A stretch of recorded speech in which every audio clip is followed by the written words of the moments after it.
하나님을 믿는 사람이었다는 거예요. 하나님을 섬기는 사람이었기 때문에 그가 복을 받았다는 것입니다. 여호와 하나님을 잘 섬기는 사람이었어요. 오베데돔은. 그래서 그가 하나님의 법궤를 맞이했고 그 언약궤를 통하여서 더 하나님께 영광을 돌렸기 때문에 그가 복을 받은 것입니다. 언약궤를 보관하는 것만으로 복을 받은 것이 아니라는 거예요. 하나님을 잘 섬겼기 때문에 오베데돔이 복을 받은 것. 이 소식을 다윗이 들어요.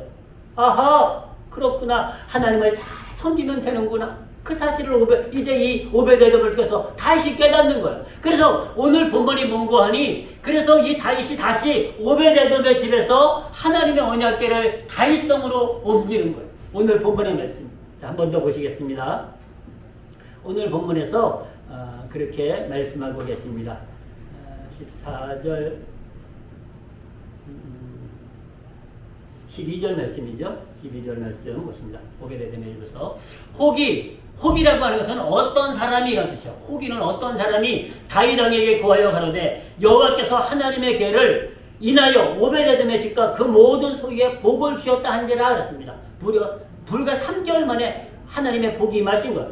다윗이 가서 하나님의 궤를 기쁨으로 메고 오베데돔의 집에서 다윗성으로 올라갈새 여호와의 궤를 맨 사람들이 6걸음을 행하네 다윗이 소와 살진 것으로 제사를 드리고 여호와 앞에서 힘을 다하여 춤을 추는데 때에 배에 에봇을 입었더라. 다윗과 온 이스라엘 족속이 즐거이 부르며 나팔을 불고 여호와의 궤를 메어 오니라. 아멘. 하나님의 궤를 이제 하나님의 성전으로, 하나님의 비록 성막이지만 회막이지만 그 성막으로 옮기는 일을 하게 됩니다. 근데요, 이 옮기는 과정을 보십시오. 이 옮기는 과정에 보니까 어떤 일이 일어났습니까? 춤을 췄다 그랬어요. 여호와 앞에서 힘을 다하여 춤을 췄다 그랬어요. 하나님 앞에 번제와 화목제를 드리면서요, 힘을 다하여 춤을 췄다 그랬어요. 그리고 온 이스라엘 족속이 즐거이 부르며 나팔을 불고 여호와의 궤를 메었다. 찬양하며 기뻐하며 옆에서 힘을 다하여 춤을 췄다 그랬어요. 힘을 다. 여러분 말씀드린 대로요. 다윗은 이 언약궤와 상관없이 하나님을 잘 섬기는 사람이에요. 언약궤와 상관없이. 그러나 여러분 이 언약궤는 하나님의 이름을 상징하기 때문에 반드시 하나님의 성전에 있어야 된다는 걸 다윗이 이제 알고 있지 않습니까? 그래서 그 아비나답의 집에 있는 그 언약궤를 지금 다윗성으로 옮겨온 거예요. 그리고 얼마나 기쁘겠습니까? 여러분 요즘도 그런 일이 있는지 모르겠는데 집마다 가보라는 게 있어요. 가보. 반드시 그 가보는요 귀하게 보관을 합니다. 또 나라도 국보라는 게 있어요. 국보. 그죠? 국보 뭐 있어도 되고 없어도 되는 것 같지만은 그러나 그것이 귀한 거예요. 그러니까 이 다윗에게 있어서 이 언약궤라고 하는 것은요, 법궤라고 하는 것은 보물인 거예요. 보물. 하나님의 여호와 이름인 거예요. 오늘 사무엘하 6장 2절에서 말씀하고 있지 않습니까? 이 하나님의 궤는 여호와의 이름을 이름한다고 말씀하고 있지 않습니까? 그만큼 이 다윗에게서 보물인 거예요. 그래서 그리고 그 하나님의 언약궤는 반드시 하나님의 성전에 있어야 돼요. 그래서 지금 이 하나님의 성전, 비록 회막이지만 그 성전으로 옮긴 거예요. 그러니 다윗이 이제 얼마나 기쁘겠습니까? 그가 평상시도 하나님을 잘 섬기지만 이제 하나님의 언약궤까지 하나님의 성막에 들어왔으니 얼마나 기쁘겠어요. 그러니까 그가 힘을 다하여 춤을 춘 거예요. 힘을 다하여 춤을 춘 거예요. 여러분 오늘 이 다윗의 기쁨은요, 그의 인생의 최고의 기쁨이었습니다. 그의 인생의 최고의 기쁨이었습니다. 하나님이 그를 왕으로 세우셨죠. 그 다음에 전쟁에서 승리하게 하셨죠. 나라를 통일시켜 주셨죠. 그리고 하나님의 이제 약속의 언약궤, 그 하나님의 이름인 그 언약궤까지도 하나님의 이 성전에 다시 돌아오게 하셨죠. 다윗에겐 최고의 기쁨의 날이에요. 그래서 그가 막 춤을 춘 거예요. 너무 기뻐서 춤을 춘 거예요. 힘을 다하여 춤을 추었다 그랬어요. 여러분 다윗은요, 악기를 잘 다루는 사람입니다. 오늘 말씀은 찾지는 않겠지만 다윗은 악기를 잘 다루는 사람이에요. 그러니까 아마 그가 음악성이 있었을 거예요. 아마 춤도 곧잘 췄을 거예요. 음악성이 있는 사람이 춤도 잘 추지 않겠습니까? 춤을 잘 췄을 거예요. 주악에 맞춰서 찬양에 맞춰서 춤을 췄을 거예요. 여호와 앞에서 힘을 다하여 춤을 추었다고 오늘 본문은 기록하고 있지 않습니까? 여러분 춤은 왜 출까요? 기뻐서 추는 거예요. 기뻐서 막 추는 거예요. 사실 저도 어떨 때는 성전에서 막 이 강에서 춤을 추고 싶을 때가 있는데 아유 주여 자제합니다. 자제할 때가 있어요. 왜냐면 춤을 저는 잘 못 추거든요. 세상 말로 막 춤은 좀 춤이라마는 잘 못 춰요. 근데 다윗은 음악성이 있는 사람이 그가 악기를 잘 다뤘다고 기록하고 있거든요. 그 춤을 잘 췄을 거예요. 그런데요 문제가 생겼습니다. 다윗이 에봇을 입고 춤을 추는데 뭐 바지가 내려갔는지 속옷이 보였는지는 기록하고 있지 않지만은 하여튼 남들이 보기에 좀 흉했던 것 같아요. 흉하게 보였던 것 같아요. 거기서 문제가 생겼어요. 그럼에도 불구하고 다윗은요 그거 상관하지 않고 춤을 추고 너무 기쁘니까 그까짓 거 아무것도 아니야. 그냥 넘어져서 막 춤을 추고 여호와를 찬양한 거예요. 그리고 백성들을 향하여 축복합니다. 백성들을 향하여 축복해. 근데 단 한 사람만이 기뻐하지 않아요. 단 한 사람만이 기뻐하지 않아요. 백성들도 다 기뻐했다 그랬는데 다윗도 기뻐서 옷이 벗겨진지도 모르고 춤을 췄다는데 한 사람은 기뻐하지 않아요. 그게 누군가 하니 다윗의 아내 미갈이에요. 다윗의 아내 미갈이라는 여자. 근데 이 미갈이라는 여자는 우리가 알다시피 이스라엘 초대왕인 사울왕의 딸이에요. 사울왕의 딸이야. 다윗이 미갈과 결혼하지 않습니까? 사울이 의도적으로 이제 어떻게 좀 잘해볼까 하고 사울이 의도적으로 결혼을 시킨 거예요, 사실. 그런데요, 미갈이 그 모습, 다윗이 춤을 추는 모습을 봤는데, 춤은 잘 췄는지 모르겠는데, 옷이 막 다 풀어지고 막 바지가 내려갔는지, 속옷이 보였는지 좀 보기 안 좋았던 거예요. 성경에 보니까 뭐라고 말씀하고 있는 거 아니? 업신여겼다. 여러분 미갈은 말씀드린 대로 왕의 딸로 살았어요. 왕의 딸로. 그래서 아마 그는 궁중 예법을 잘 알고 있었을 거예요. 궁중 예법. 근데 다윗은 왕의 자녀로 산 사람이 아니에요. 다윗은 목동 출신이에요. 목동 출신. 양천구 목동 출신이 아닙니다. 양을 치는 목동 출신이라는 거예요. 양을 치는. 그러다 보니까 여러분 왕궁의 예절을 모를 수 있어요. 왕궁의 예절을 모를 수 있어요. 저도 가끔 보면은요 목회자 자녀들이 있어요. 우리 친구들 중에는 목회자 자녀들이 목회하는 경우가 있는데 아버지를 통해서 배운 게 많아. 솔직한 얘기로 배운 게 많아요. 이게 부럽더라고요. 저희 부모는 예수님도 안 믿었고 목회자도 아니었기 때문에 저는 배운 게 없어요. 그래서 실수할 때도 많아요, 사실. 그래서 제가 그동안 보고 배운 목사님들을 모델로 하는 것을 생각할 때가 있어요. 이럴 때는 어떻게 해야 될까? 왜 배운 게 없으니까 저도. 그러니까 다윗도 미갈은 그가 왕의 딸로 살았으니까 공주로 살았으니까 궁중의 예법을 알았을지 몰라요. 왕으로서 조금 채통을 지키면서 좀 품위를 지키면서 춤을 출 수 있었을 거예요. 근데 다윗은 그것 없이 그냥 막 췄던 왕이 무슨 소용이에요? 하나님의 말씀이니까 너무 기뻐가지고 그의 최고의 기쁨을 그냥 막 표현한 거예요. 그것은 미갈이 업신여겼다 했어요. 업신여겼다. 한번 말씀을 보실까요? 오늘 본문 6장 16절부터 그 말씀을 하고 있는데요. 이렇게 말씀하겠습니다. 여호와의 개가 다윗성으로 들어올 때에 사울의 딸 미갈이 창으로 내다보다가 다윗 왕이 여호와 앞에서 뛰놀며 춤추는 것을 보고 심중에 저를 업신여긴지라. 여호와의 궤를 메고 들어가서 다윗이 위하여 친 장막 가운데 그 예비한 자리에 두매. 이제 하나님의 언약궤를 하나님의 성막에 뒀다는 얘기예요. 다윗이 번제와 화목제를 여호와 앞에 드리니라. 다윗이 번제와 화목제 드리기를 마치고 만군의 여호와의 이름으로 백성에게 축복하고 모든 백성 곧 온 이스라엘 무리에 물은 남녀하고 떡 한 개와 고기 한 조각과 건포도 한 덩이씩 나눠주매 모든 백성이 자기 집으로 돌아가니라. 잔칫날 백성들에게 음식을 나눠준 거예요.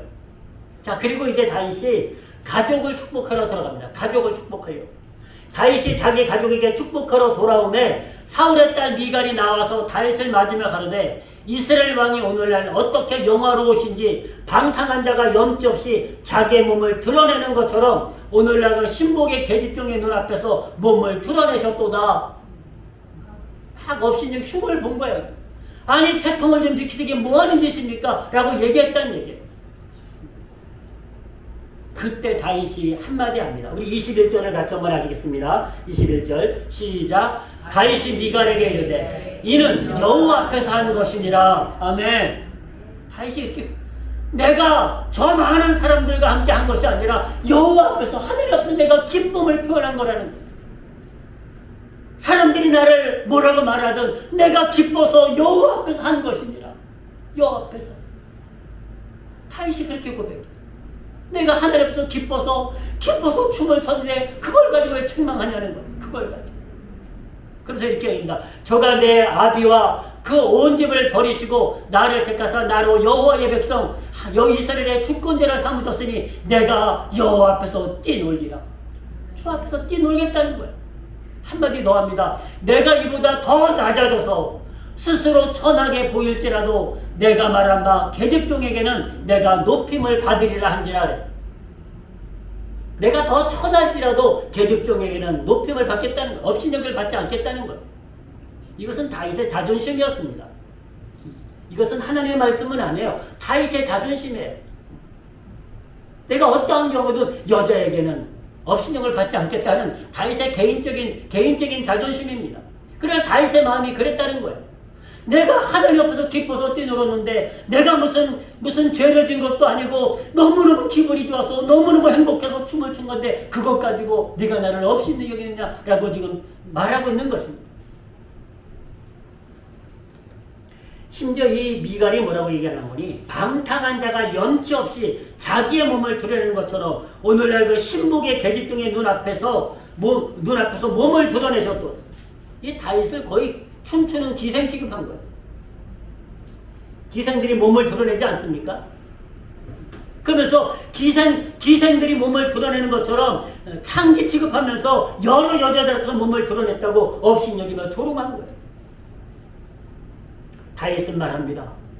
그것이 뭐 이렇게 대수냐는 거예요. 잠깐 부끄러움이 있을지 모르지만 나는 여호와 앞에서 기뻐서 내가 기뻐서 춤춘 것 아니냐라고 말하고 있습니다. 기뻐서 춤춘 것이다. 내가 무슨 방탕한 것도 아니고 여호와 앞에서 기뻐서 춤춘 것을 가지고 왜 같이 기뻐하지 않느냐는 것입니다. 내가 이보다 더 낮아져서 스스로 천하게 보일지라도 나는 여호와 앞에서 기뻐 뛰놀리라 라고 말하고 있습니다.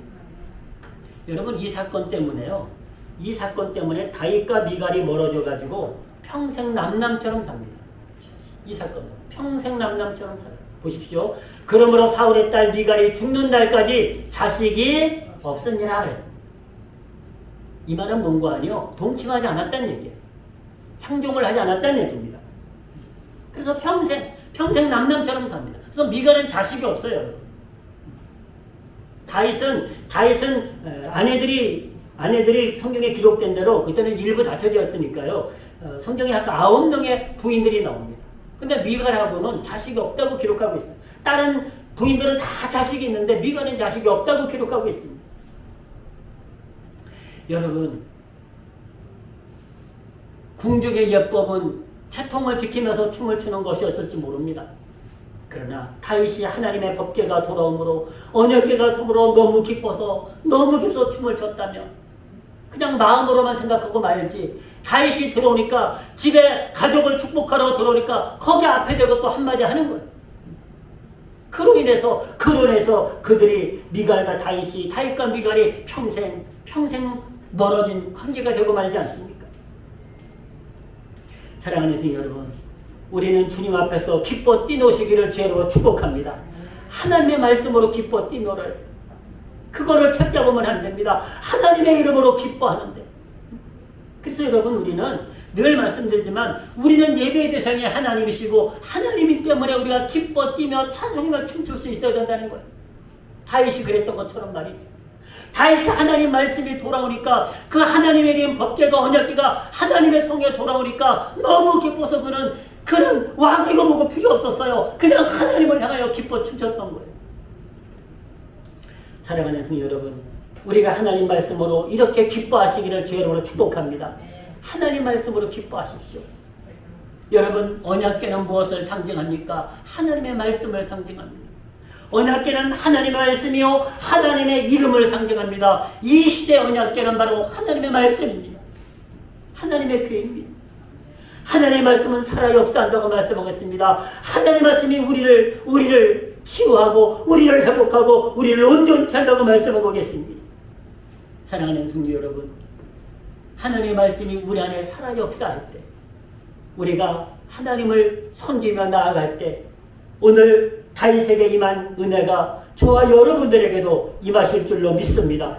하나님의 말씀이 내 안에 성전에 임하셔서 여러분 다윗에게 임한 은혜가 우리 모두에게 임하시기를 주의 이름으로 축복합니다.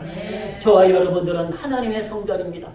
오늘 다윗이 하나님의 성막에 하나님의 언약궤를 갖다 놓은 것처럼 저와 여러분들의 성전에 하나님의 언약궤가 하나님의 말씀이 늘 충만하시기를, 그래서 우리가 주님을 향하여 날마다 다윗처럼 나아가시기를 주의 이름으로 축복합니다. 기도하시겠습니다. 아버지 하나님, 우리에게 언약궤는 어디 있습니까? 아버지 하나님, 하나님의 이름되는 언약궤가 우리의 마음의 중심에 있기를 원합니다. 내 마음의 성전에, 내 안의 성전에 있기를 원합니다. 다윗이 하나님의 언약궤를 주의 성전에 모신 것처럼, 그리고 기뻐 뛰는 것처럼, 아버지 하나님, 우리도 주의 말씀을 일하여 기뻐 뛰게 도와주시옵시고 춤추며 찬양하며 나아가도록 은혜 베풀어 주시옵소서. 아버지 하나님, 이 시대 사람들이 언약궤를 잃어버리고 있습니다. 하나님의 성전을 잃어버리고 있습니다. 불쌍히 여겨 주시옵소서. 긍휼히 여겨 주시옵소서.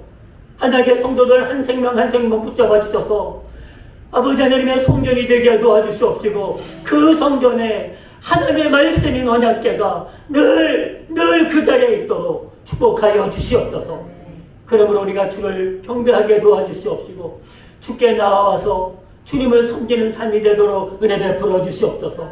오늘 다윗이 하나님의 말씀이 들어옴으로 기뻐 뛰며 주께 나아갔던 것처럼 오늘 하나님의 모든 성도들의 심령에도 하나님의 말씀이 늘 살아 역사함으로, 하나님의 말씀이 늘 살아 역사함으로 기뻐 뛰며 찬양하며 영광 돌림으로 다윗에게 임한 은혜가 모든 성도들의 심령에 삶 속에 영원히 임하도록 역사하여 주시옵소서. 축복하여 주시옵소서. 우리 마음속이 다윗의 마음처럼 늘 주의 말씀으로 기뻐 뛰는 삶이 되도록 축복하여 주시옵소서.